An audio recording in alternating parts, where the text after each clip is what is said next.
Right now at 5, Freeman Health System has a new CEO ready to start.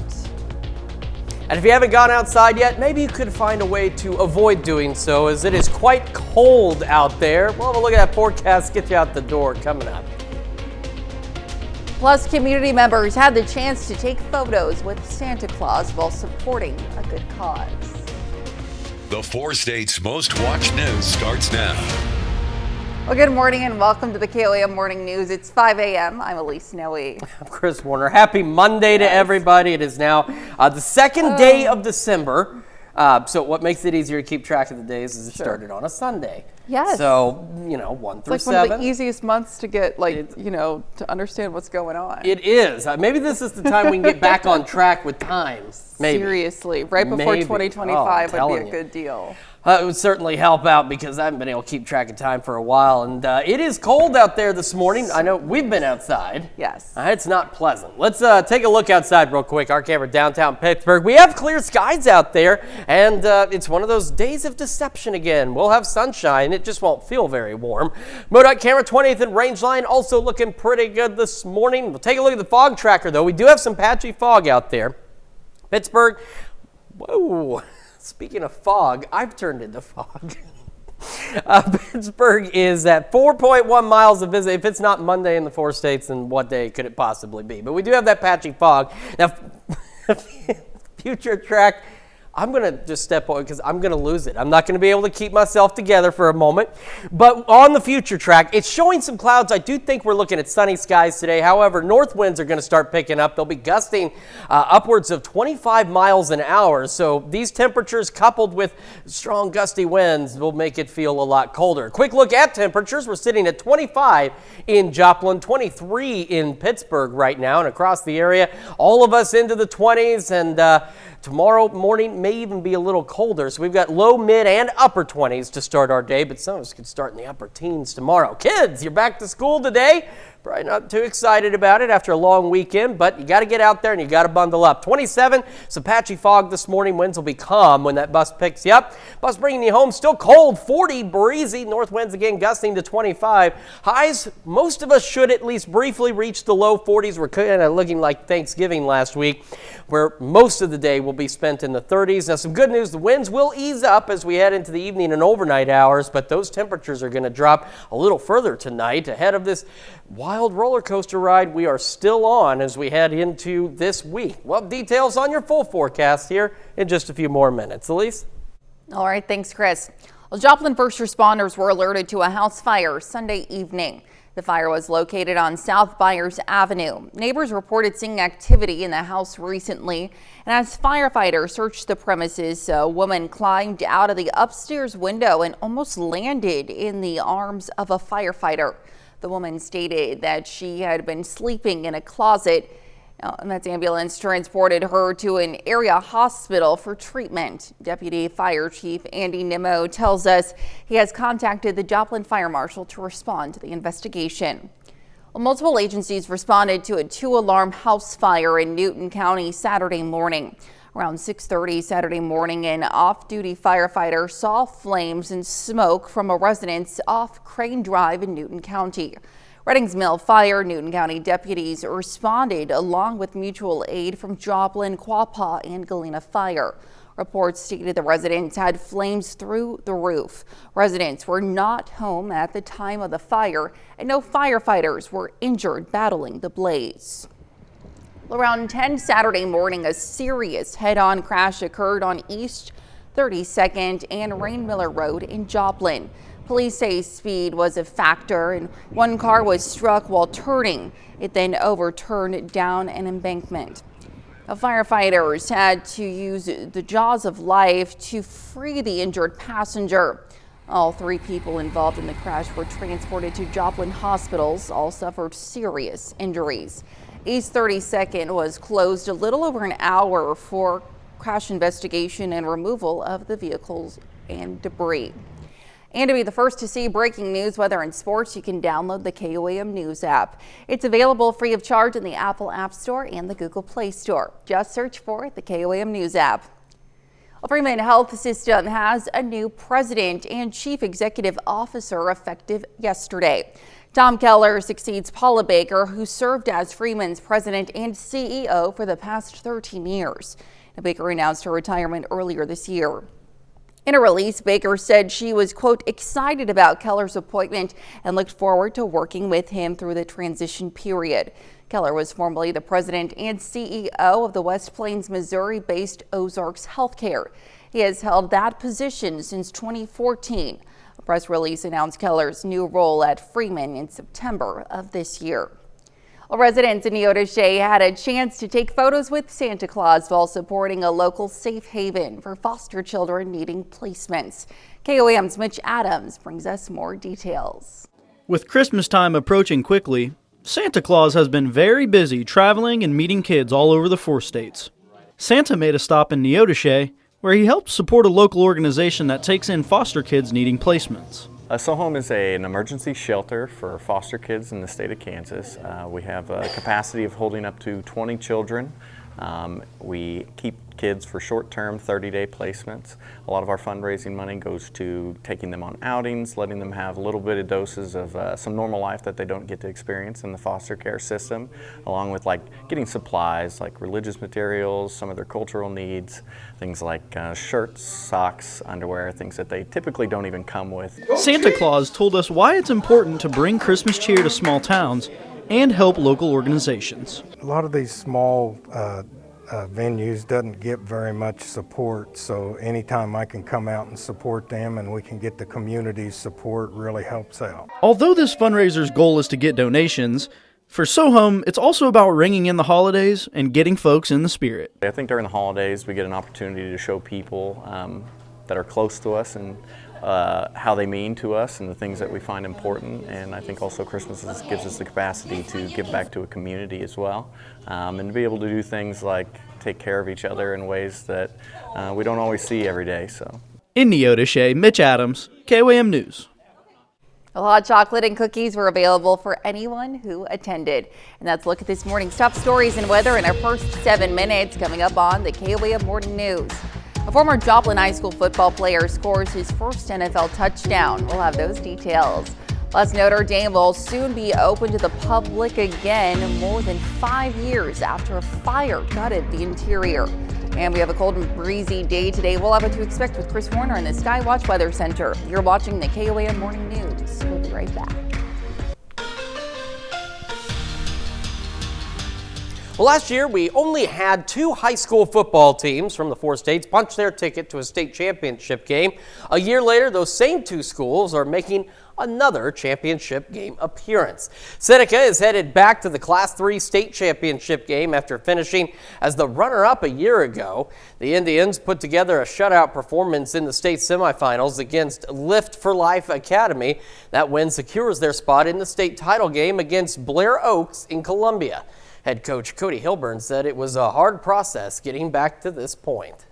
I'm just proud of our kids. I'm proud of our coaches because it's hard. I'm telling you, you don't just show up and say, magically we're going to go back this year. There's a process to that. There's a year-long process and there's a weekly process, and our kids understand that. I mean, as soon as that game ended last year, as soon as we got back home, we told our coach we were going back, and that never changed for a minute. Ever since summer workouts started, we knew we were going back, and we've been priding ourselves and working as hard as we can to get back to this moment. The defending Class 2 state champion Lamar Tigers are heading back to the Class 2 state title game. Lamar's defense stopped Bowling Green from scoring what would have been the go-ahead 2-point conversion. Tigers are aiming to capture their 10th state title. Here's what head coach Jared Bashore had to say after winning that exciting semifinal game. This is a tough football group. Probably the toughest we've had. We faced a lot of adversity this year. People have doubted us, they've questioned us, they've bailed on us, but this team's never given up, and we knew what the goal was from the get-go. And I mean, that's a great football team over there that we battled back and forth with, and we found made enough plays at the very end to come out on top. So that's very satisfying.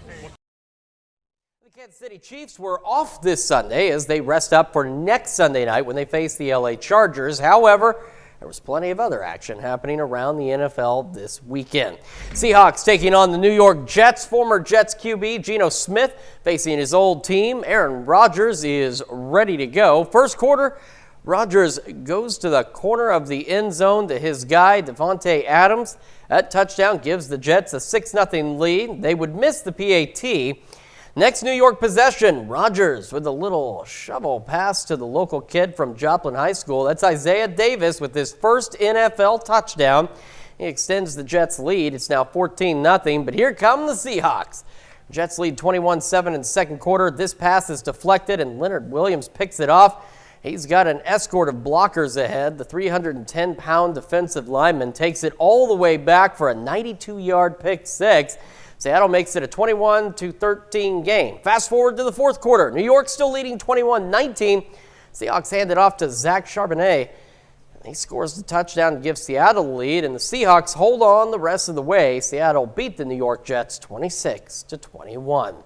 And some scores around the AFC this week. The LA Chargers win to beat the Atlanta Falcons 17-13. Chargers are in second place in the AFC West, and they will play the Chiefs next Sunday night in Arrowhead. Meanwhile, the Baltimore Ravens lose a close game to the Philadelphia Eagles 24-19, the final in that one. Well, still to come, a new study suggests that some scented candles could be bad for your health. Plus, another check of your forecast and those roller coaster temperatures when we come back.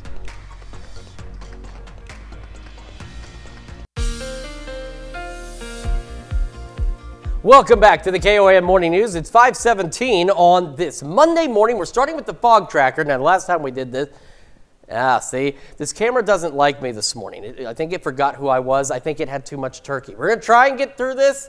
We are not going to succeed. I'm going to come over here and just listen to the story I'm going to tell you. First, we have some patchy fog across the entire area. No dense fog advisories, but you can see just to the east of Bentonville, some denser fog. Pittsburgh, though, still with the lowest reported visibility at just over 4 miles. So again, low beams, not your high beams. Fog lights if you have them. Just slow down. Give yourself time to get where you're going. On to the future track this afternoon. Winds are going to start to ramp up by late morning into the afternoon, gusting out of the north.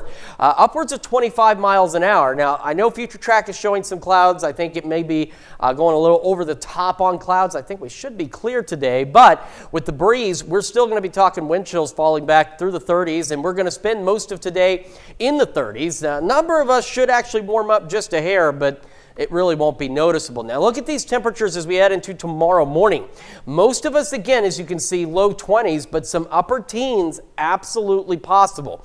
Winds will calm down overnight tonight, and then as we head into Tuesday afternoon, they're going to pick up out of the south. Thankfully not gusting nearly as high, but they'll be about 5 to 10 miles an hour out of the southwest, and that allows us to get just a few degrees warmer across the region into the low 40s, and then we'll cool back down Tuesday night into Wednesday. And we're going to continue this roller coaster ride of temperatures. Now, do you see how we're starting Wednesday into the 40s out there? By noon on Wednesday, we're already in the low 50s, maybe even some upper 50s in some location. That's where our highs are headed. So that's what I'm talking about with this roller coaster ride. We are up and down and up and down, and this is now the 5th week. Usually, we settle into some kind of pattern, a seasonal pattern of during the summer, we'll have 2 or 3 weeks where it's just straight up hot. In the winter, we have 2 or 3 weeks it's straight up cold, but we just can't seem to find our pattern out there. That's why this roller coaster ride continues.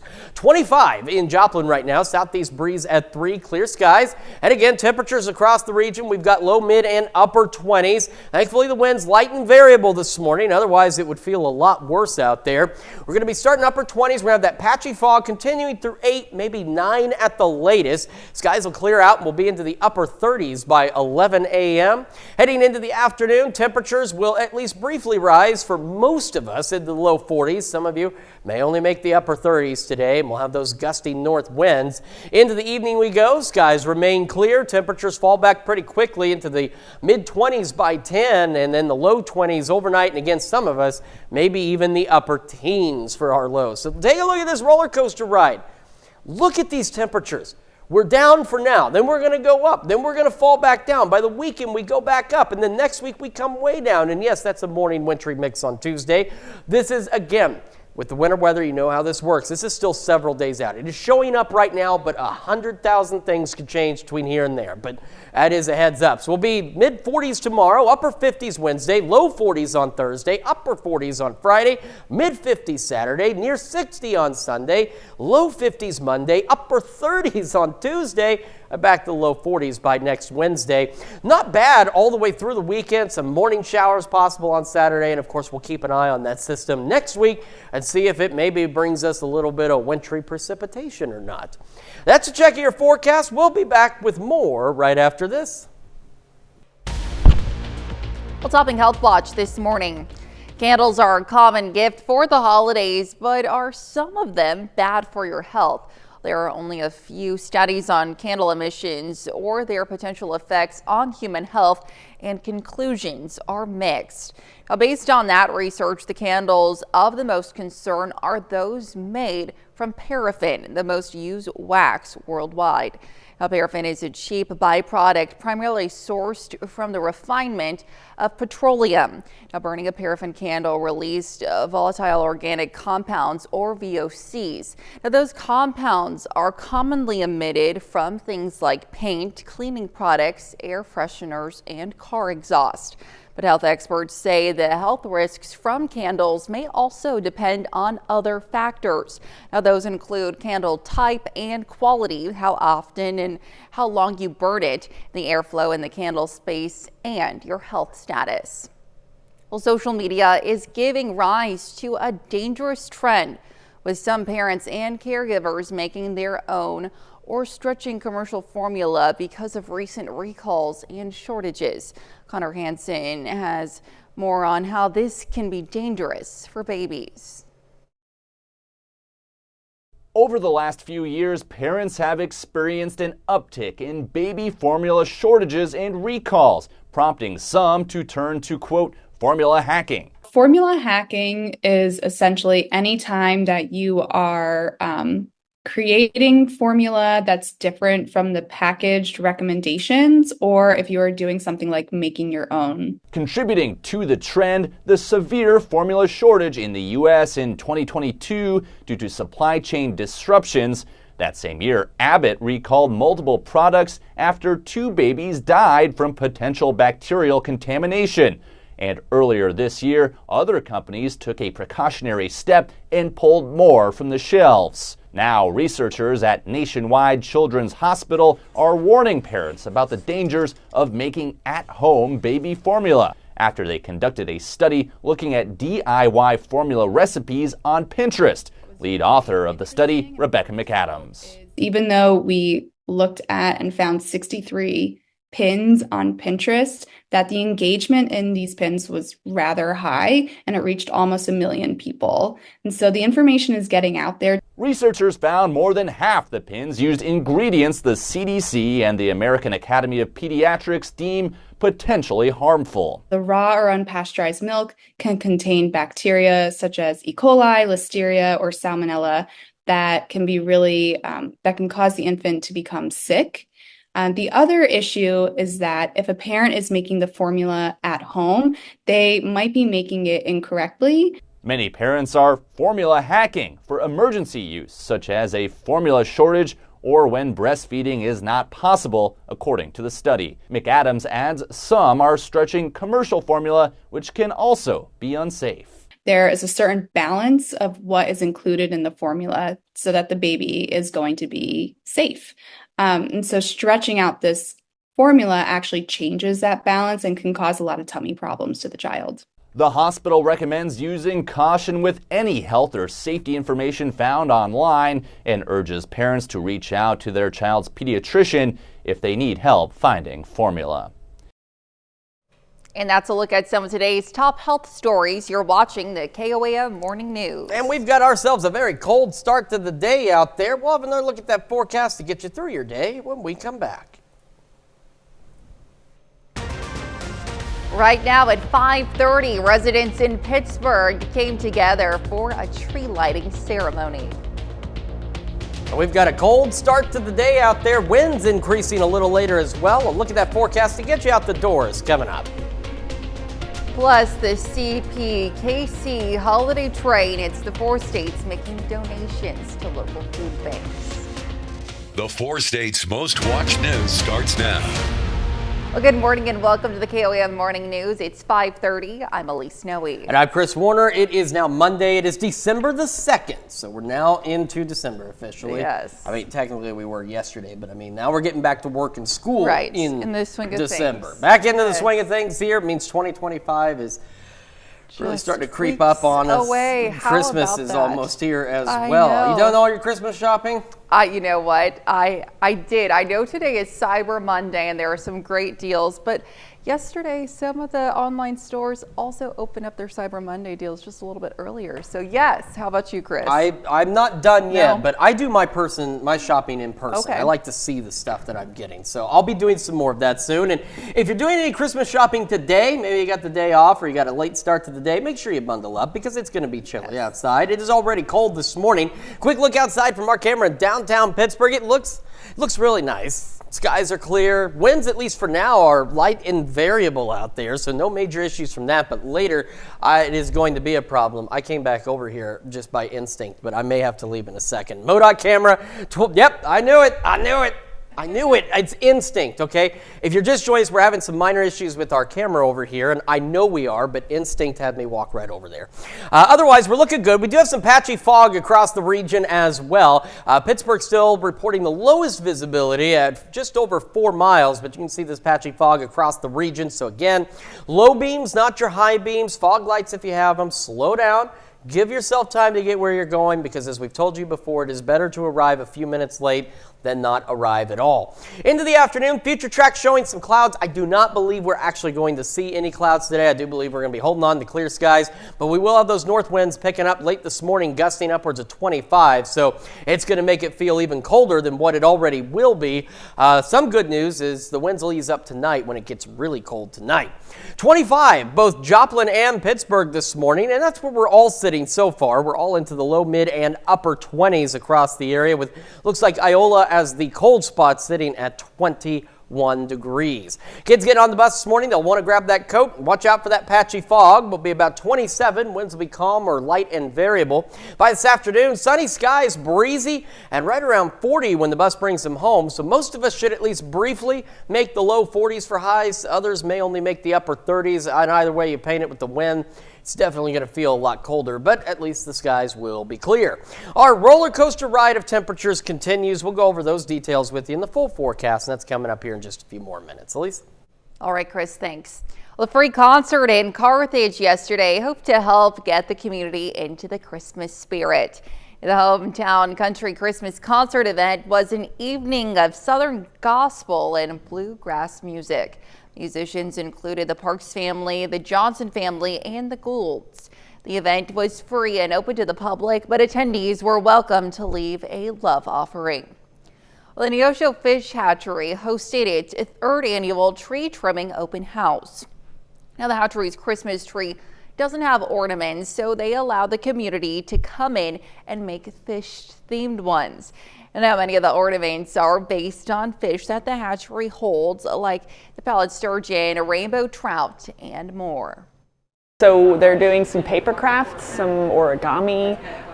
We've got little wooden fish that they're decorating and making into ornaments. There's beaded ornaments.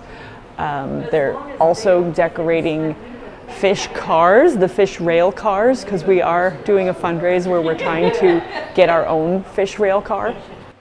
The tree trimming also marks the first donation drive for a fish rail car exhibit for the hatchery. Now, their goal is $150,000. Well, Shop Girard kicked off Friday, November 29th. The owner of Chicken looks forward to seeing the influx of people supporting local businesses like hers.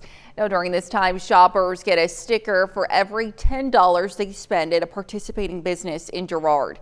And whenever your cart is filled with stickers, you can bring it to the Chamber of Commerce for a chance to win $500. Now, this is meant to encourage people to shop at local small businesses. It means a lot for the small businesses anyway, to keep them going. You have so many expenses and it just gets you in the door. Shop Girard will run until December 21st. Well, with Thanksgiving over, many people are getting into the Christmas spirit. And that includes in Pittsburgh, where the community came together for a tree lighting ceremony. And KOAM's very own Dow Quick was the master of ceremonies for the lighting, and it also included performances from St. Mary Colgan's Elementary School Choir, Pittsburgh State's Hispanic Bandana, and the BTC Dance and Athletics. Community members say the lighting is a great way to get into the holiday spirit. The Pittsburgh community deserves to have a community Christmas tree and an opportunity to gather around and have a shared experience and something that gathers people downtown for the holidays. The 20-foot tree will remain lit outside Pritchett Pavilion throughout the holiday season for everyone to enjoy. Well, December is finally here and the bells are ringing, the kids are singing, and of course, presents for everyone. But for some, the holiday magic isn't complete without a Christmas tree. Now, we went to Mill Dam Christmas Tree Farm in Fredonia to get shoppers' experiences. We're just really excited. The trees are beautiful, absolutely beautiful. We love them. My daughter's first real Christmas tree. We've gotten our tree here for I think the last 3 years, and just getting a real tree for Christmas makes it really special. Many shoppers we spoke to say buying a real Christmas tree helps them get in the mood for Christmas. Now, while others say it's just a family tradition. Well, the CPKC Railroad holiday train returned to the area again this year to support local food banks. Since 1999, the CPKC and its employees have donated more than $20 million to towns and communities that lie along their tracks. Now, this year, the colorful train stopped in Pittsburgh and Joplin. Two musical artists entertained the crowd, and a check was presented to the Wesley House for $6,000. It was a free event, but those attending were encouraged to bring non-perishable food items for donation. Then a short jaunt south into Missouri, Joplin's Union Depot was the backdrop as the Salvation Army accepted a check for $4,000. And that's a look at our top news stories coming up this half hour on the KOAM Morning News. Starbucks opens a new location in South Korea that also offers a glimpse of a North Korean village. Plus, Syrian rebels are now in control of much of Aleppo. We'll have the latest. You're watching the KOAM Morning News. Topping World Watch. Paris's famed Notre Dame Cathedral unveils its renovated interior about a week before its official reopening. French President Emmanuel Macron was given a tour of the restoration work Friday, 5 years after a devastating fire. His 2-hour tour was televised live, giving the public a glimpse of the restored stonework, altar, and cathedral seats. The 12th century Gothic cathedral reopens for worship on December 8th. Macron's administration is hailing the reconstruction as a symbol of national unity and French can-do. Well, Starbucks opens a new location near the North Korean border. The coffee chain opened a shop at a South Korean observatory, which is near the border with its rival, North Korea. The observatory, located in the South Korean city of Gimpo, is less than a mile from North Korean territory. Customers passing through a military checkpoint can come get coffee and a beautiful view of a nearby North Korean mountain and village. Amazon workers in India join a Black Friday strike as one of the biggest shopping seasons of the year kicks off. Well, about 200 warehouse workers and delivery drivers staged a protest in New Delhi on Friday. Now, they're calling for better wages and working conditions and the right to join unions. Some protesters wore masks with horns meant to depict Amazon founder Jeff Bezos. Amazon released a statement accusing the workers of intentionally misleading and continuing to promote a false narrative.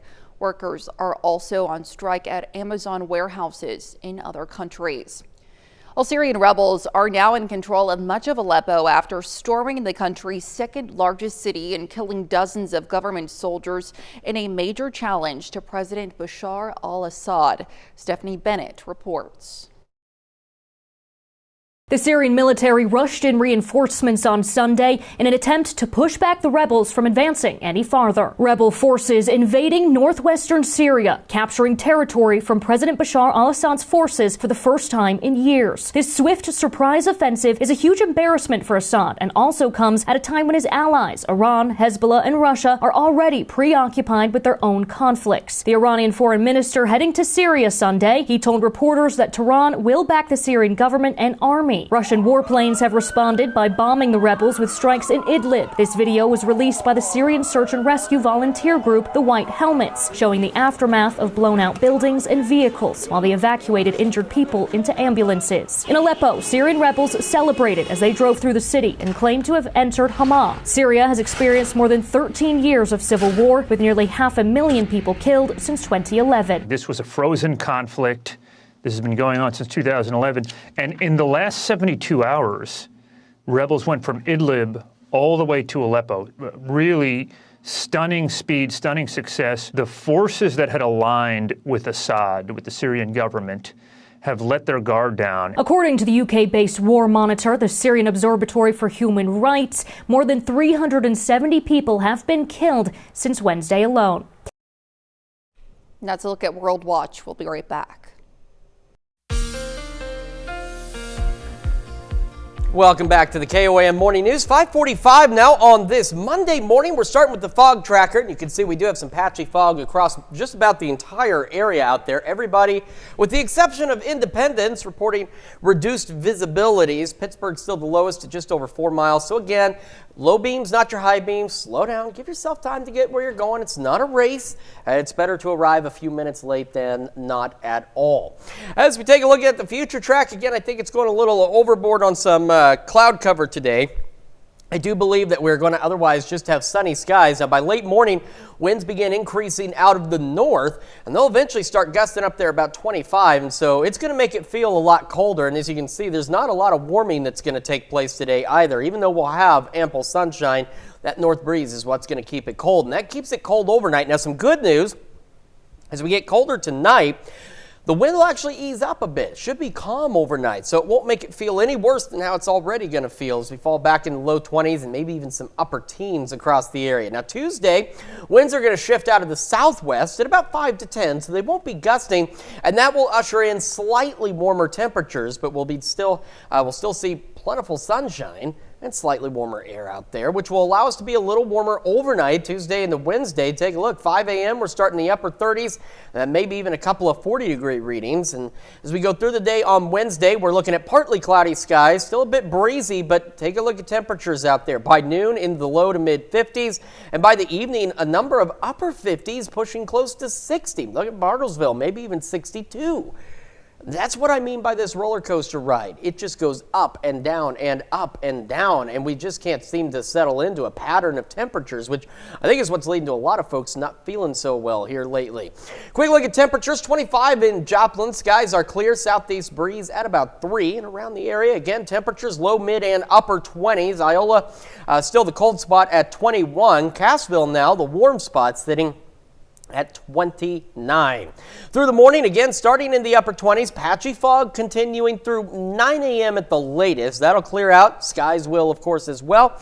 And we'll be into the upper 30s by 11 o'clock. We're looking at highs today into the low 40s for most of us, albeit briefly. Some of us, though, again, may only make the upper 30s. We'll have those gusty north winds, but hey, the sun will be shining. It'll look nice outside. As long as you're indoors where it's warm, it'll certainly look great out there.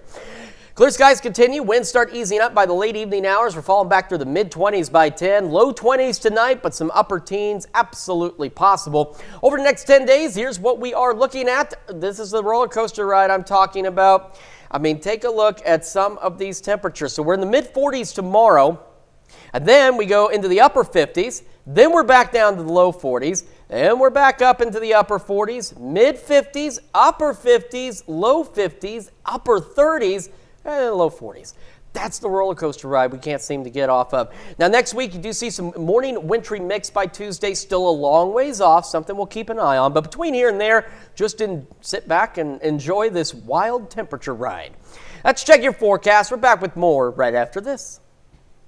One car aficionado in Iowa decorated a tree entirely of Hot Wheels themed ornaments. But as Laura Terrell reports, he had a greater purpose in mind than just celebrating those toy cars.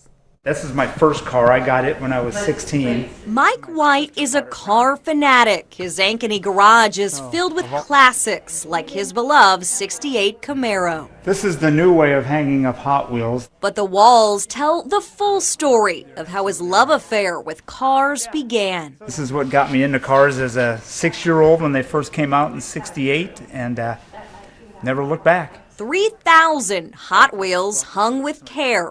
White's passion for the toy cars weaves through all parts of his life. This way I can almost own every car I've ever wanted to own. So it's no surprise that his tree at the Festival of Trees and Lights is Hot Wheels from top The garland, we made this out of different lengths of Hot Wheels track. to bottom. This is a toy box, and we have one at home that Mike fills with cars for when kids come over to our house. All 84 trees in this room tell a story.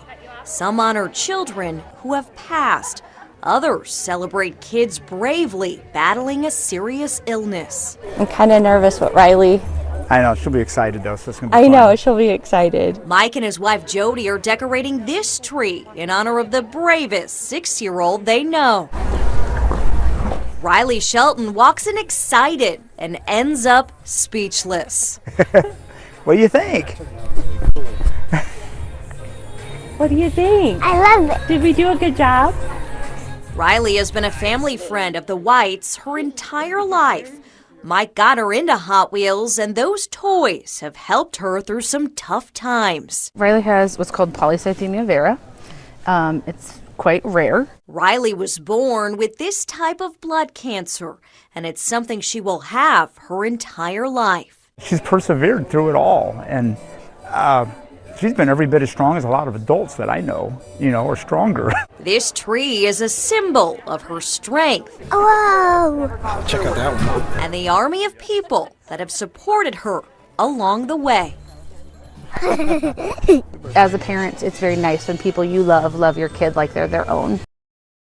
What a beautiful display of holiday spirit. Stick around. We'll be right back. While Americans are gearing up for Christmas, Mexico's capital city is already welcoming the holiday season with a traditional celebration called Bolo Fest. Now, Bolo, who is a polar bear, was accompanied by giant balloons floating in the air. The massive festival also had musicians, dancing trees, and candy canes to commemorate the joyful season. Attendees say the parade makes them relive their childhood. Now, Bolo Fest is a yearly event held in Mexico City. Well, Dunkin' teams up with the social media star to create a wicked large ice latte. Dunkin' joined forces with Nick DiGiovanni, a social media star, to break the Guinness World Record for the largest ice latte. DiGiovanni has several Guinness World Record titles, but his latest title came in the form of an 11-foot-high Dunkin' cup filled with ice, milk, and espresso. Guinness World Records confirmed the results with a 276-gallon beverage was in fact the world's largest iced latte. The giant drink was portioned out into smaller cups and passed out to more than 300 Dunkin' employees at the corporate office in Massachusetts. I think sometimes on Mondays that's still not enough to get you through the day. I mean, I could probably drink all of that in the course of a day. I don't know that it'd be healthy for you, but whatever keeps you going. And you're going to need something, honestly, maybe not an iced latte, maybe something hot because it's going to be cold. Upper 20s to start, patchy fog continuing through 9 at the latest. Clear skies otherwise, and upper 30s by 11 a.m. Highs today, most of us should at least briefly reach the low 40s, but some of us may still only make the upper 30s, while the north breeze gusting upwards of 25. So regardless of what the air temperature is, it's going to feel a lot colder out there. Into the night we go, and it'll be cold again. Clear skies continue, mid-20s by 10, low 20s overnight. Winds will be calm, and there might even be some upper teens out there. Our roller coaster ride continues, however. We go mid-40s tomorrow, upper 50s Wednesday, low 40s Thursday. Warming up a bit into the weekend, some morning showers Saturday, and it's still several days away, but watching a possible wintry mix next Tuesday. That's Check Your Forecast. We're back with more right after this.